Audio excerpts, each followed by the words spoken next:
नमस्कार दोस्तों, कैसे हैं आप सभी लोग। Fantasy talent hub YouTube channel में आप सभी लोगों का स्वागत है। दोस्तों दोबारा मुलाकात हुई, बहुत खुशी हो रही है मुझे भी, क्योंकि पिछले काफ़ी दिनों से गैप लग चुका था। हालांकि इंडिया पाकिस्तान के मैच को तो हम वैसे भी कवर नहीं कर रहे हैं, क्योंकि हम इस मैच के विरोध में हैं, थोड़ा सा हम इसका अगेंस्ट हैं।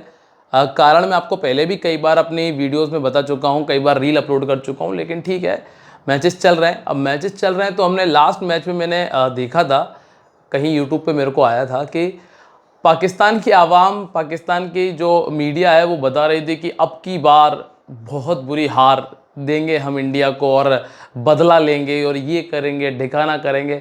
साला खाने को रोटी नहीं है, पीने को पानी नहीं है और लगे हैं इंडिया को चैलेंज करने। ठीक है, खैर क्या है कि कुत्ते का काम है भौंकना और वो तो भौंकते ही रहेंगे। चलिए अब बात कर लेते हैं दोस्तों पाकिस्तान और श्रीलंका के बीच होने वाले ये जो मैच है सुपर 4 का, जो कि आज शाम 8 बजे खेला जाएगा। इसके बारे में डिटेल से बात करेंगे।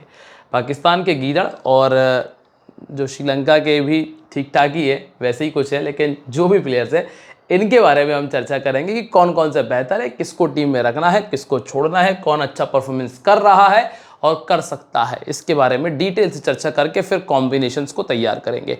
एक और बहुत ज़रूरी चीज़ ये है कि अगर आप लोग अभी तक भी टेलीग्राम पर हमारे साथ में नहीं जुड़े हैं तो आप लोग मिस कर रहे हैं ग्रैंड लीग के बहुत सारे कॉम्बिनेशंस, जो कि आज आपको मैं देने वाला हूं।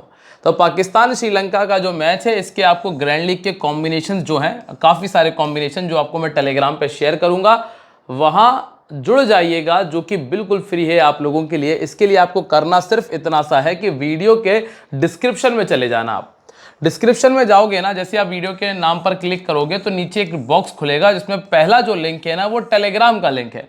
और अगर आप यहां से नहीं ज्वाइन कर पा रहे हो तो कमेंट में चले जाना। जब आप मुझे कमेंट करोगे ना तो वहां चले जाना, वहां पर भी आपको जो पहला लिंक मिलता है उस पर क्लिक करके आप लोग मेरे साथ में टेलीग्राम पर जुड़ सकते हैं। ठीक है, और कमेंट करिएगा। आपके बहुत सारे प्यारे प्यारे कमेंट्स आ रहे हैं, पहले भी आए हैं, और जो लोग नए हैं वो जाकर देखिएगा आप लोगों का प्यार कैसे बरस रहा है। चलिए अब बात कर लेते हैं मैदान के बारे में। दोस्तों Zaid cricket stadium Abu Dhabi में ये मैच खेला जाएगा और हमने ये देखा है कि विकेट तो ठीक ठाक है, मतलब 140 150 वाला चल रहा है, लेकिन जो आउटफील्ड है वो थोड़ा स्लो है। तो अगर आप में छक्के मारने की दम है तब तो आप अच्छे स्कोर कर रहे हो, लेकिन अगर आप में छक्के मारने की दम नहीं है, अगर आप बाउंड्री पर डिपेंड ज़्यादा कर रहे हो तो थोड़ा सा मुश्किल हुआ है, क्योंकि जो बॉल है वो बाउंड्री तक उतनी आसानी से गई नहीं है। इंडिया ने जब लास्ट मैच में 188 बनाया था तो ओमान ने उस मैच में 167 कर लिया था सेकंड बैटिंग करते हुए, जिसमें इंडिया की गेंदबाजी थोड़ी सी चिंताजनक थी। संजू सैमसन जो कि नंबर 3 पर बैटिंग कर रहे थे, जिन्होंने 56 रनों का स्कोर किया था। यहाँ पे तंजीद हसन जो कि ओपन करने आए थे, इन्होंने 50 बनाया था। यहाँ पर मोहम्मद वसीम थे जो कि ओपन कर रहे थे, उन्होंने अपनी टीम के लिए 69 किया, और यहाँ शमीम हुसैन ने 42 रनों का स्कोर किया। तो कुल मिलाकर हमें ये देखने मिला है कि जो टीम पहले बैटिंग कर रही है उसके टॉप ऑर्डर ने यहाँ पे 50 बनाकर टीम को दे दिया है। तो जो भी टीम पहले बैटिंग करेगी दोनों तरफ से, उसका टॉप ऑर्डर आपके लिए इंपॉर्टेंट पिक बनता है। अब टॉप ऑर्डर में से कौन सा प्लेयर बेहतर है उसके बारे में आगे समझेंगे, पर यहाँ पर अगर देखेंगे तो एक विकेट पावर प्ले में, यहाँ पर भी एक विकेट पावर प्ले में, यहां पावर प्ले में विकेट नहीं आया। मतलब एक चीज हमें यह समझ में आ रही है कि पावर प्ले में विकेट ज्यादा नहीं है। अगर बल्लेबाज खुद से गलती कर जाए तो एक अलग बात है, नहीं तो आपको पावर प्ले में ज्यादा विकेट देखने नहीं मिले हैं। अब ऐसी ही कुछ स्थिति अगर आप सेकंड इनिंग में देखोगे तो जैसे कि यहाँ पे आमिर कलीम जो कि ओपन कर रहे थे 64 बनाया, इंडिया के सामने 64 बनाया। फिर रहमानुल्लाह गुरबाज जो कि ओपन कर रहे थे 35 बनाया। यहाँ आर्यन बिष्ट थे नंबर 6 पर बैटिंग कर रहे थे, और यहाँ पतुम निशांका जो कि अपनी टीम के लिए ओपन कर रहे थे और इन्होंने 50 का स्कोर किया। तो वैसी ही कुछ स्थिति सेकंड इनिंग में भी हमने देखी है। हालांकि 2 मैच ऐसे भी निकले हैं जहां पर पावर प्ले में भरपूर विकेट आए, लेकिन अगर आप ये मैच उठाकर देखोगे जो कि इंडिया वर्सेस ओमान का है, यहाँ पावर प्ले में विकेट नहीं आया। तो जो पावर प्ले है ना वो बैट्समैन के हक का है। अभी तक तो हमें यही समझ में आया है कि पावर प्ले में बल्लेबाज आपके लिए इंपॉर्टेंट है, उन पर नजर रखें, वो आपको अच्छा करके देके जा रहे हैं। अब विकेट किसको मिले हैं, यहाँ पे 7 विकेट फास्ट बॉलर्स को और 3 विकेट स्पिनर्स को मिले। जब ये मैच यहाँ पर हुआ था जिसमें 8 विकेट फास्ट बॉलर्स ने निकाले, यहाँ 4 विकेट स्पिनर्स को मिले थे और यहाँ पे 3 विकेट। तो फास्ट बॉलर्स ने ठीक ठाक परफॉर्मेंस किया है स्पिनर्स के मुकाबले हाल फिलहाल में। तो जो डेथ ओवर की गेंदबाजी है वहाँ के फास्ट बॉलर्स और मिडल ओवर में जो विकेट आ रहा है स्पिनर्स के, वो आपको देखने मिल जाएंगे। अब पावर प्ले में रन कितने बन सकते हैं अगर हम इसकी चर्चा कर लें तो इंडिया ने 60 रन बनाए थे, यहाँ 59 बना लिए थे बांग्लादेश ने, यहाँ पे 50 बन गए थे और यहाँ पे 30 बन गया था। मतलब 50 रन तो आपको क्रॉस होता हुआ नजर आ ही सकता है, ये आप मान के चलिएगा। अगर थोड़ी सी भी ठीक ठाक बल्लेबाजी कर ली तो आप 50 रन का यस का आंकड़ा देख लेंगे पहली इनिंग में स्पेशल। सेकेंड इनिंग में 44, 40, हालांकि ये टीम छोटी है, यहाँ पे 55 और यहाँ पे 27। तो सेकेंड इनिंग में थोड़ा सा मुश्किल हुआ है। तो पहली इनिंग में हम 50 और सेकेंड इनिंग में लगभग 48-49 के आसपास का स्कोर मान के चल सकते हैं। अब हम आते हैं यहाँ से दोनों टीम के हेड टू हेड परफॉर्मेंस पे, जिसके बारे में हम चर्चा कर लेते हैं कि कौन सी टीम बेहतर रही जब पिछली बार आमने सामने हुए। दोस्तों राइवलरी इसे कहते हैं कि 13 और 10 का आंकड़ा आपको देखने मिल रहा है। अब इंडिया और पाकिस्तान की काहे की राइवलरी, जब इंडिया वन साइडेड लगातार सारे टूर्नामेंट सारे मैचेस में जीतती जा रही है और पाकिस्तान एक तरफ से एक भी मैच को विन नहीं कर पाई। मुझे आखिरी मैच जो याद है पाकिस्तान का, जब बाबर आजम और रिजवान ने मतलब बिना कोई विकेट गंवाए इंडिया को हराया था, मुझे बस वो एक मैच याद है जो विराट कोहली की कैप्टनसी में हुआ था। उसके अलावा मुझे एक भी मैच ऐसा याद नहीं आ रहा जहां पे पाकिस्तान ने इंडिया को हराया हो, चाहे वो वनडे हो या फिर T20 हो। आप बता दो कमेंट में अगर आपको याद आ रहा हो तो। ठीक है, अब यहाँ पर देखें, भानुका राजपक्षा भी इस टीम में नहीं खेल रहे। हसरंगा ने 36 बनाया था, प्रमोद मधुसन नहीं खेल रहे हैं, हसरंगा को 3 विकेट मिले थे और करुणारत्ने अभी इस टीम में नहीं खेल रहे हैं। मतलब काफ़ी सारे फेरबदल हैं यहाँ, ना ही तो रिजवान है ना ही इफ्तिकार अहमद है। हाँ पर हारिस रऊफ थे जिन्होंने 3 विकेट निकाले और हारिस रऊफ ने यहाँ पर भी विकेट निकाले थे। तो ये चीज़ आपको थोड़ा सा नोट करना पड़ेगी कि हारिस रऊफ जब लास्ट टाइम 2 बार इस टीम के सामने आए हैं तो उन्होंने 2-2 विकेट निकाले हैं। ठीक है, इसके बाद निशांका का 55 था, तीक्षाना के 2 विकेट थे, प्रमोद मधुसन इस टीम में नहीं है और हसरंगा ने 3 विकेट निकाले। ये भी चीज़ नोट करने वाली है। हसरंगा ने यहाँ पर भी विकेट निकाला, हसरंगा ने यहाँ पर भी 3 विकेट निकाला है। मतलब कैप्टन और वाइस कैप्टनसी के लिए जो प्राइम चॉइस है वो यहाँ पे हसरंगा बन सकते हैं। और मुझे ये भी याद है हसरंगा ने लास्ट टाइम जब एशिया कप हुआ था, श्रीलंका पाकिस्तान का फाइनल मैच था, उसमें मेरा भारी नुकसान कराया था, लगभग 30 लाख रुपए का नुकसान कराया था। कैसे ऐसे नुकसान हुआ था, मैं रैंक फर्स्ट पर चल रहा था सेकेंड इनिंग के 18वें ओवर तक, 17 या 18वां ओवर था जब हसरंगा ओवर लेकर आए थे और एक ही ओवर में 3 विकेट खा कर गए थे, तब मेरे नुकसान हुआ था। ठीक है, खैर तो पुरानी बात बहुत है। पाकिस्तान का प्लेइंग 11 देख लेते हैं क्या कह रहा है। भैया देखो, ओपन करने आएंगे साहिबजादा और फ़खर जमान, ये इन्होंने एक सही काम किया है। एकमात्र प्लेयर जो इस टीम में है जो सही इंटेंट के साथ में बैटिंग करता है वो है Fakhar Zaman. Sam Ayub number 3, Hussain Talat number 4, अगर सलमान, फिर हारिस, मोहम्मद हारिस के बाद में नवाज़ और फ़हीम अशरफ तक इनके पास में बल्लेबाजी है। वैसे अफरीदी भी ठीक ठाक बल्लेबाजी कर लेते हैं। नई गेंद के साथ में आपको अफरीदी नज़र आ रहा है जिनका अभी तक तो ऐसा कोई खास इम्पैक्ट नज़र नहीं आया। डेथ ओवर में आपको रऊफ और मिडिल ओवर्स में नज़र आएंगे, अबरार अहमद आपको मिडिल ओवर्स में नज़र आएंगे और डेथ ओवर में सभी ने लगभग 1-1 ओवर की गेंदबाजी की हुई है। अभी अगर हम सबसे पहले ना दोस्तों यहाँ पे चर्चा कर लें कि ग्राउंड पर किन किन खिलाड़ियों ने अच्छा खेला है, तो फ़खर जमान इस मैदान पे 4 पारियों में 36 कर चुके हैं। फ़हीम अशरफ ने 4 पारियों में 6 विकेट निकाला है और अफरीदी ने 3 पारी में इस मैदान पर पहले भी 2 विकेट निकाले हुए हैं। अब सबसे पहला नाम है साहिबजादा फरहान का। लास्ट मैच में 58 का स्कोर किया, लेकिन उसमें भी पहले ही ओवर में कैच ड्रॉप हो गया था। तो अगर वो कैच ड्रॉप ना हुआ होता तो साहिबजादा फरहान के आगे एक 0 लगा होता। हाल फिलहाल में दोस्तों इनके जो शॉट सिलेक्शन है वो मुझे उतने बेहतर नहीं लगे हैं, क्रॉस बेटेड हैं। हसरंगा फंसा सकते हैं, एक पहला नाम जो हसरंगा इनको फंसा सकते हैं, एक नाम नुवान तुषारा है जो इनको फंसा सकते हैं। कारण क्या है कि हर बॉल पर शॉट क्रॉस नहीं खेला जा सकता है और अगर कोई ऐसा गेंदबाज आ जाए जो हल्का सा डिप कराता हो बॉल को, अच्छे पेस के साथ में गेंद डालता हो, वो आराम से आउट कर देगा। अगर मलिंगा होते तो मैं इनको एक गेंद के लिए भी नहीं काउंट करता, लेकिन नुवान तुषारा उतने एक्यूरेट नहीं है, इसीलिए मैं एक बैटल मान के चल रहा हूँ। ठीक है, राइट आर्म फास्ट बॉलिंग के सामने ये 4 बार आउट हो चुके हैं, ऑर्थोडॉक्स के सामने 4 बार आउट हो चुके हैं। दुष्मंता चमीरा, नुवान तुषारा और दुनित वेलालगे इनको परेशान करेंगे। पहले बैटिंग करते हुए इन्होंने 4 बार 50 से ऊपर का स्कोर किया है। सेकंड बैटिंग इनकी उतनी इंपैक्टफुल नहीं रही। अब आते हैं दोस्तों हम फ़खर जमान पे, जिनका लगभग 28 का एवरेज है। हालांकि श्रीलंका के सामने नहीं चल पाए हैं, पर मैं फिर भी इस मैच के लिए इनको बैक करने वाला हूं और फ़खर जमान को टीम में रखा है मैंने और शाहिद फरहान को छोड़ के चल रहा हूँ। मतलब शाहिद फरहान मेरे लिए वो प्लेयर है जिनका सिलेक्शन ज़्यादा है लेकिन फेल हो सकते हैं, और फ़खर जमान वो प्लेयर हैं जिनका सिलेक्शन कम है लेकिन ये चल सकते हैं। राइट आर्म फास्ट बॉलिंग के सामने ये 5 बार आउट हुए हैं, दुष्मंत चमीरा और नुवान तुषारा, 2 ऐसे गेंदबाज जो कि सामने वाली टीम में मौजूद हैं। नंबर 3 पर आते हैं सेम अयूब। सेम अयूब आपको बैटिंग प्लस बॉलिंग दोनों प्रोवाइड करेंगे और बैटिंग में ना लगभग आपको 25 के आसपास का स्कोर तो आराम से दे सकते हैं। चूंकि अब नंबर 3 खेल रहे हैं, उतना ज़्यादा बॉल स्विंग नहीं होगा, नई गेंद से उतना स्पिन तो खैर इतना यहाँ पे इतना ज़्यादा है भी नहीं। तो हाल फिलहाल में ना सेम अयूब वो प्लेयर है जिससे मैं उम्मीद कर रहा हूँ कि जो इस मैच में ना आपके लिए इम्पैक्ट डाल के दे सकता है लगभग 35-40 के स्कोर के साथ में। पहले बैटिंग करते हुए 450 है, 5 बार इनको राइट आर्म फास्ट बॉलर ने आउट किया है। इसके बाद आते हैं हुसैन तलत। हुसैन तलत तो दोस्तों बहुत सालों बाद वापसी कर रहे थे और उतना कुछ खास नज़र आए नहीं है, तो हाल फिलहाल में हुसैन तलत मेरी टीम से तो बाहर है। चाइना मैन के सामने ये 5 बार पहले भी आउट हो चुके हैं। इसके बाद अगला जो नंबर आएगा 5वें नंबर पे वो है अगा सलमान।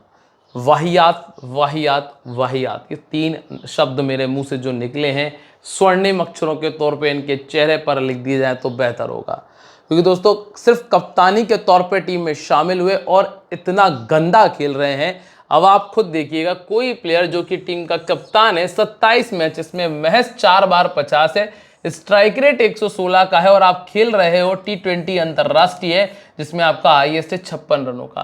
पहले बैटिंग करते हुए 350 है, उछट के लग जाए तो अच्छी बात है, बाकी ये खिलाड़ी टीम में लेने लायक तो नहीं है, ठीक है। इसके बाद मोहम्मद हारिस है। मोहम्मद हारिस का बैटिंग डाउन थोड़ा सा नीचे गया है। पॉसिबिलिटी मुझे ये लग रही है कि इस मैच में हारिस का बैटिंग डाउन सलमान से ऊपर हो सकता है और सलमान थोड़ा सा और नीचे आ सकते हैं। और थोड़ा उसके सामने ये 4 बार पहले भी आउट हुए हैं। पहले बैटिंग करते हुए 150 है, सेकंड बैटिंग करते हुए 1 शतक लगाया है और इस सीजन में पहले मैच में अच्छा स्कोर बना चुके हैं। इसके बाद है नवाज इस टीम के एक इंपॉर्टेंट पिक है, तो मोहम्मद नवाज के बारे में ज़्यादा विचार विमर्श और बात करने की आवश्यकता नहीं है, आराम से आपको 1 विकेट निकाल कर दे सकते हैं। हालांकि श्रीलंका के सामने पहले का रिकॉर्ड उतना अच्छा नहीं है, पहले बॉलिंग करते हुए 2 और सेकंड बॉलिंग करते हुए 22 विकेट इनके खाते में है। मोहम्मद नवाज एक अच्छा ऑप्शन है। इसके बाद है फ़हीम अशरफ। फ़हीम अशरफ के बारे में मैं ये कहूँगा दोस्तों, पहले चाहे जैसी गेंदबाजी करते हो, क्योंकि अगर आप इनका पुराने रिकॉर्ड देखोगे तो आपको गंदा ही लगना है, लेकिन यहाँ थोड़ा सा बेहतर वेरिएशन डाल रहे हैं, वेरी कर रहे हैं, बॉल को हल्का सा स्लो रखने की कोशिश कर रहे हैं, जिसकी वजह से इनको विकेट मिले हैं। तो फ़हीम अशरफ लगभग 1 विकेट आराम से, और थोड़ा सा बेहतर कर गया तो ये लड़का 2 विकेट निकालेगा, ठीक है। इसके बाद शाहीन शाह अफरीदी, बॉलिंग से तो उतना कुछ खास नज़र नहीं आए, पर इनका सिलेक्शन परसेंटेज फिर भी गिरने से रहा। डेथ ओवर में आपको गेंदबाजी देंगे, कम से कम 1 विकेट तो आने के चांसेस बहुत अच्छे हैं। अफरीदी टीम में रखे जा सकते हैं। और लास्ट में है हारिस रऊफ, इनको रखना मत छोड़ना, क्योंकि दोस्तों रऊफ का जो परफॉर्मेंस है वो इसलिए भी बेहतर है क्योंकि दोस्तों यहाँ पे ना आपको एक तो डेथ ओवर में गेंदबाजी करके देते हैं, सबसे इंपॉर्टेंट चीज़ है। दूसरा पेस लगभग 150 के आसपास आपको देखने मिलेगा, तो इसका बेनिफिट मिल जाता है। और अबरार अहमद की अगर हम बात करें तो लगभग 1 विकेट आपको इनके खाते में देखने मिलेगा। अगर आप 1 विकेट के लिए जाना चाहते हैं तो ट्राई कर सकते हैं। अब हम बात करेंगे श्रीलंका के बारे में। श्रीलंका के पास में आपको मिलते हैं निसांका मेंडिस, कमिल मिसारा, कुशल परेरा, दसुन सनाका, चरिता असलांका, मेंडिस, हसरंगा, वेलालगे, चमीरा और नुवान तुषारा। नई गेंद के साथ में वेलालगे और चमीरा और नुवान तुषारा है, और डेथ ओवर में भी आपको बहुत हद तक यही गेंदबाज नजर आने वाले हैं। अब इस मैदान के ऊपर पथुम ने 5 इनिंग में 173 का स्कोर किया है, जिसमें 3 बार 50 से ऊपर का स्कोर है। दोस्तों अगर आप लोगों को हमारा वीडियो अच्छा लगे ना तो कमेंट और लाइक कर दीजिएगा, साथ ही साथ वीडियो को शेयर कर देना, नए हो तो सब्सक्राइब कर लो, बेल आइकन पर प्रेस कर दीजिएगा, ठीक है। कुशल मेंडिस के बारे में बात कर लेते हैं। 2 में 77 है, मिशारा ने 2 में 50 किया है, परेरा ने 5 में 77 का स्कोर किया है, दशुन सनाका ने 5 में 48, असलांका ने 3 में 95 और 1 बार 50 से ऊपर का स्कोर है। अब गेंदबाजी की अगर बात करें तो सनाका को 1 विकेट है, हजरंगा को 5 है, 1 विकेट दुनित वेलालगे और चमीरा को 5 विकेट पहले 5 इनिंग में 5 विकेट पहले भी मिल चुके हैं। अब पथुम निशांका, ये लड़का बेहतर बैटिंग करता है, 36 इनिंग में 8 बार 50 से ऊपर का स्कोर है, पाकिस्तान के सामने पहले भी 1 बार 50 लगाया है, तो ये टीम में लेने योग्य है। हालांकि अभी आप सिर्फ 11 ही प्लेयर ले पाओगे और चूंकि हमने ये भी देखा है कि टॉप ऑर्डर से 1 विकेट तो आया है लेकिन बाकी परफॉर्मेंस बेहतर रहा है, तो मैंने जो कुशल मेंडिस है ना इसको टीम में लिया है। कारण एक तो आपको ये विकेट कीपिंग देगा, मतलब अगर 2 कैचेस भी लेता है तो लगभग आपको और थोड़े बहुत रन बना के आराम से 40 से 50 पॉइंट दे जाएगा। इसलिए मेंडिस टीम में है। पहले बैटिंग करते हुए 450 है, सेकंड बैटिंग करते हुए 350 है। लेफ्ट आर्म मीडियम और ऑर्थोडॉक्स इनको परेशान करता है। शाहीन अफरीदी और नवाज इनको दिक्कत देंगे। नंबर 3 पर आपको कौन मिलता है? यहाँ आपको मिलते हैं कामिल मिशारा। कामिल मिशारा ने दोस्तों ये पहला जो मैच खेला था ना, इसमें बड़े क्लासिक से शॉट खेले थे और ये जो शॉट देख के लग रहा था कि ये बंदा कुछ कमाल करके देगा। अब मैं आपको यहाँ एक चीज़ बता दूँ कि यहाँ ना जब कामिल मिशारा बैटिंग करने आएगा तो स्कोर आएगा 18 के आसपास का, तो 18 रन इनके आप यस कर सकते हैं। ठीक है, 18 रन यस कर सकते हैं। क्यों कर सकते हैं? क्योंकि दोस्तों यहाँ ना पाकिस्तान का जो बीच के ओवर की गेंदबाजी है ना, वहाँ पे कुछ क्लास नहीं है। वहाँ ऐसा नहीं कि बहुत ऐसी मिस्ट्री गेंदबाजी हो रही है कि विकेट चला जाए, इसलिए संभवतः 18 रन आपको बनते हुए नजर आएंगे। सेकंड बैटिंग करते हुए एक बार 50 का स्कोर इन्होंने किया है, 32 का बैटिंग एवरेज है और एक बार ये 50 रन कर चुके हैं। इसके बाद कुशल परेरा। कुशल परेरा खेलते अच्छा है पर उतना इम्पैक्ट डाला नहीं है मैच में अभी तक। हाँ, डिफरेंशियल हो सकते हैं, पर मेन टीम में अगर आप कहूँ कि अगर मैं सिर्फ एक टीम बनाऊं ग्रैंड लीग के लिए तो उसमें जगह नहीं बन रही है, क्योंकि दोस्तों थोड़ा सा रिस्क है। पहले बैटिंग करते हुए 250 है, 100 बनाया, सेकंड बैटिंग करते हुए 150 है। हाल फिलहाल में कुशल परेरा को हम छोड़ रहे हैं, लेकिन हाँ 1 या 2 कॉम्बिनेशन में ट्राई करेंगे। इसके बाद अगला नाम आपको मिलता है असलंका का। असलंका 22 का बैटिंग एवरेज और 3 बार 50 है। अभी तक उतनी अच्छी फॉर्म नजर नहीं आई, इसलिए असलंका की जगह हमने अपनी टीम में दसुन सनाका को रखा हुआ है। दसुन सनाका जो कि बैटिंग प्लस बॉलिंग में कहर अभी तक बरपा रहे, 2 विकेट 64 रन का स्कोर किया, 17 विकेट उनके खाते में शामिल है। तो हाल फिलहाल में दसुन सनाका एक अच्छा ऑप्शन है। पहले बैटिंग करते हुए 250 हैं, गेंदबाजी में 3 विकेट और सेकंड बॉलिंग में 14 विकेट निकाले और गेंदबाजी भी करेंगे, ये सबसे कमाल की चीज़ है। इसके बाद कमिंदु मेंडिस, उतना बेहतर परफॉर्मेंस रहा नहीं है, छोड़ दीजिए कमिंदु मेंडिस को। फिर आइए आप वानिंदु असरंगा पे, जिनको आप नहीं छोड़ पाओगे। ऑलमोस्ट 2 विकेट तक कहानी आपको जाती हुई नजर आएगी, इसलिए वानिंदु असरंगा टीम में है। 25 इनिंग 45 विकेट इनके खाते में। दुनित वेलालगे दोस्तों अभी के लिए इसको छोड़ रहा हूँ, बाकी ये थोड़ा देखेंगे हम कि पाकिस्तान के कितने प्लेयर परेशान है और विकेट के ऊपर डिपेंड करेगा कि वेलालगे को लेना है या नहीं लेना है। इसके बाद चमीरा।